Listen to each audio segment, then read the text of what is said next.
नमस्कार। आप सबका मेरे चैनल बिंदास कुकिंग विद रीतू में बहुत बहुत स्वागत है। आज मैं बनाऊंगी केसरी गुलाब जामुन।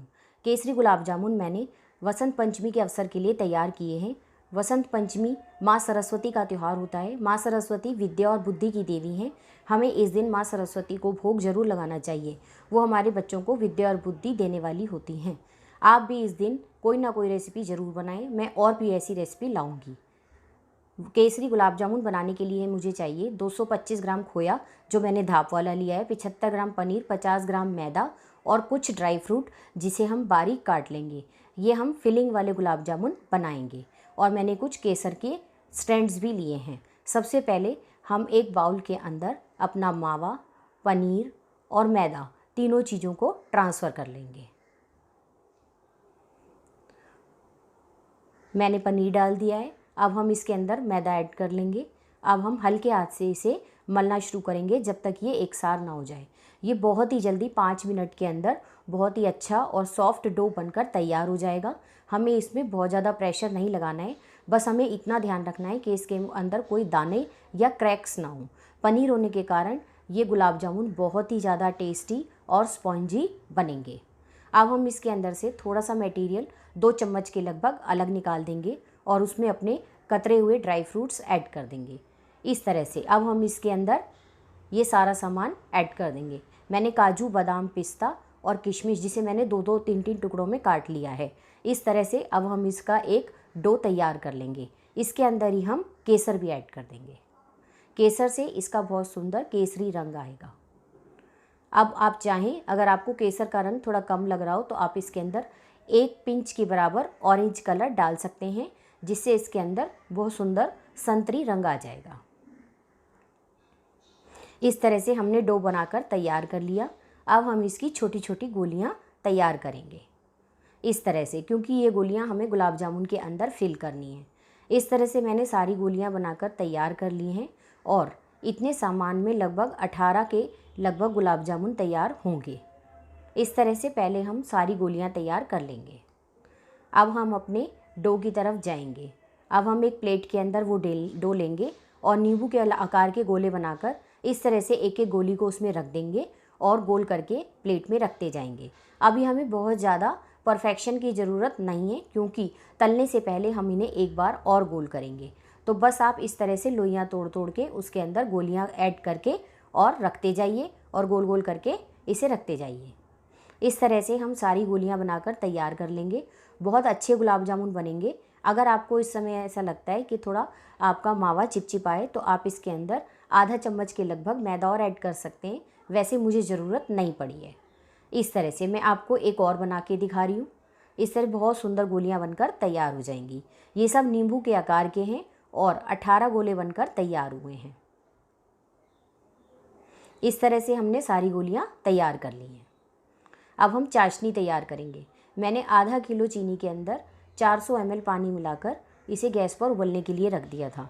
इसके अंदर मैंने थोड़े से केसर के धागे डाल दिए हैं और आधा टीस्पून मैंने इसमें इलायची पाउडर डाल दिया है। हमें बहुत गाढ़ी चाशनी तैयार नहीं करनी है, क्योंकि उससे गुलाब जामुन बहुत ज़्यादा टाइट हो जाते हैं। बस हमें एक तार से थोड़ी सी ज़्यादा चाशनी तैयार करनी है। चाशनी हमारी लगभग तैयार है। अब हम एक कढ़ाई में घी गर्म होने के लिए रख देंगे। आप चाहें तो घी का इस्तेमाल कर सकते हैं या आप रिफाइंड के अंदर भी ये गुलाब जामुन तैयार कर सकते हैं। पर इस तरह के गुलाब जामुन, क्योंकि इसमें हमने खोए का इस्तेमाल किया है, ये देसी घी में बहुत ही ज़्यादा अच्छे बनते हैं और बहुत टेस्टी भी बनते हैं। अब हम गुलाब जामुन को एक बार दोबारा हाथों में हल्के हाथ से बिल्कुल गोलाई देते हुए तैयार कर लेंगे। इस तरह से हमारे सारे गुलाब जामुन बिल्कुल बनकर तैयार हो जाएंगे। घी को हमें बिल्कुल हल्की गैस पर गर्म करना है और जब हमें लगेगा घी गर्म हो गया है तो हम उसे थोड़ा सा हल्का से थोड़ी सी तेज़ गैस कर सकते हैं। आपको गुलाब जामुन बनाते समय सिर्फ एक ही बात का ध्यान रखना है कि हमें गुलाब जामुन को इस तरह हैंडल करना है जैसे कि वो रुई के गोले हों। आपके गुलाब जामुन बिल्कुल भी नहीं फटेंगे। आपको सारा काम बहुत हल्के और नरम हाथों से करना है। घी गर्म हो चुका है, ये चेक करने के लिए आप इसके अंदर थोड़ा सा डालकर देख लीजिए गुलाब जामुन का पाउडर, तो पता लग जाएगा हमारा घी गर्म हो चुका है। अब हम धीरे धीरे इसके अंदर गुलाब जामुन ऐड करेंगे। सारे गुलाब जामुन एक बार में हमें नहीं डालने हैं, एक एक करके हाथ से गोल करते हुए हमें इसके अंदर ट्रांसफ़र करना है। वैसे गुलाब जामुन की एक ख़ास बात होती है कि अगर गुलाब जामुन आपसे शेप में परफेक्ट गोल ना भी हो तो ये घी में जाने के बाद अपने आप गोल हो जाता है, अगर ये सही तरह सिक रहा हो तो। अब अगर आप सावधानी बरतते हुए इस तरह करें, बिल्कुल हल्के हाथ से कढ़ाई को उठाएं और धीरे धीरे गोल गोल घुमाएं, लेकिन इसके लिए काफ़ी परफेक्शन की और सावधानी की ज़रूरत है। अगर आपसे ये ना हो तो आप इसके लिए टेंशन ना लें, पर ये गुलाब जामुन को तलने का सबसे अच्छा तरीका है, क्योंकि हमें गुलाब जामुन को बहुत ज़्यादा नहीं चलाना है शुरू में। अब गुलाब जामुन थोड़े थोड़े गोल्डन होने लगेंगे। इसके बाद आप चाहें तो गुलाब जामुन के अंदर करछी चला सकते हैं। अब आपको गुलाब जामुन तलने में बिल्कुल भी तकलीफ़ नहीं होगी। बस हमें गुलाब जामुन को टच नहीं करना है, इस तरह करछी को आगे पीछे करते हुए धीरे धीरे गुलाब जामुन को चलाते जाना है। और आँच हमें मीडियम से लो रखनी है। इसे बिल्कुल तेज़ गैस पर तलने पर ये ऊपर से सिक जाएंगे और अंदर से कच्चे रहेंगे, और बहुत हल्की गैस पर सेकने पर ये बिल्कुल बेकार हो जाते हैं। आप देखिए, आपको इसमें बिल्कुल भी मेहनत करनी नहीं पड़ेगी और गुलाब जामुन अपने आप बहुत ही सुंदर और गोल्डन तलकर तैयार हो जाएंगे। बस आपने इसे लगातार चलाते जाना है। मैंने एक बार में आधे गुलाब जामुन डाले हैं, क्योंकि उतने ही गुलाब जामुन सही तरह से तले जाते हैं। आप इन्हें चाहें जितना मर्जी कम या ज़्यादा गोल्डन कलर कर सकते हैं। आपको अगर हल्के रंग के गुलाब जामुन पसंद हैं तो आप इन्हें थोड़ा हल्का तलें, और अगर आपको थोड़े ज़्यादा गहरे रंग के पसंद हैं तो आप अच्छी तरह से तलें। मुझे इस रंग के गुलाब जामुन पसंद हैं। अब धीरे धीरे हमें गुलाब जामुन को 2-2 3-3 करके चाशनी में ट्रांसफ़र करना है।